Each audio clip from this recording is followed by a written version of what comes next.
انا فين يا اخوانا اللي هنا؟ يا اخوانا حد يلحقني.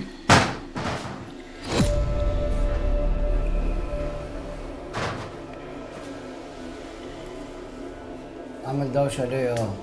انت مين؟ انت مين وعايز مني ايه؟ انا مين؟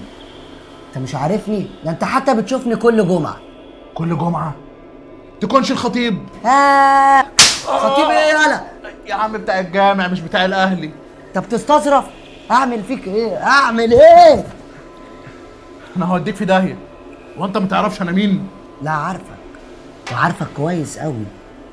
انت اللي اذيتني انا؟ وجه الوقت اللي اخد حقي منك. ايوه انت مين برضه؟ تاني؟ معلش. انت اللي اذيتني، وانت اللي جرحتني، وانت اللي هنتني، وانت اللي كنت بنادي عليك وتسيبني وتمشي. بس خلاص انا هخلص كل ده النهارده. انا عرفتك. انت من بلد تانية وعايزني اشتغل معاك جاسوس. لا يا استاذ، مش انا اللي ابيع بلدي ولو بمليون جنيه. خلاص هبيع. هقول لك على كل اماكن البقالين اللي بيبيعوا السكر بنص السعر. والزيت يالا. حاضر يا باشا. انت لو فاكر ان انا كده خلصت تبقى عبيط. انا يالا لسه ببدأ ومحضر لك منيو تعذيب. منيو تعذيب؟ يا الخوازيق على النار ولا ايه؟ لو هشولك صدرين اروح امك. ولا انا ولا جاسوس ولا عايزك تخون بلدك. امال انت مين يا عم؟ انا احترت. افتكر.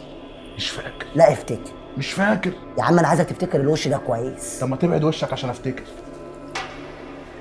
انت قلت لي كل جمعه. ايوه كل جمعه.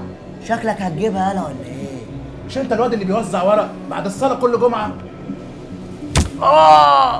يا عم انا اعرف منين؟ عمال تقول لي كل جمعه وانا يوم الجمعه ده ما بعملش حاجه غير ان انا بفطر وبنزل اتمشى مع اصحابي في وسط البلد. تكونش انت الواد ايوه يالا. اللي بيفضل يجري ورايا وينده عليا ويقول لي ايوه يالا تعالى مش هتندم؟ ايوه يالا فعلا. ايوه مش هندم على ايه؟ مش انت ما جيتش معايا. وكنت بتفضل تنده وتقول يلا بدل. ايوه بدل يا باشا، بدل يا بيه، بدل يا استاذه، بدل بسعر المصنع بدل. طب وعايز مني ايه بس دلوقتي؟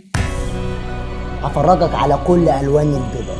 لا الاحمر. لا والبيج. لا والفستقي. لا والبحلول. لا لف يالا. بدل وسط البلد لا. تعالى بدل وسط البلد لا. تعالى بس. بدل وسط البلد لا. تعالى.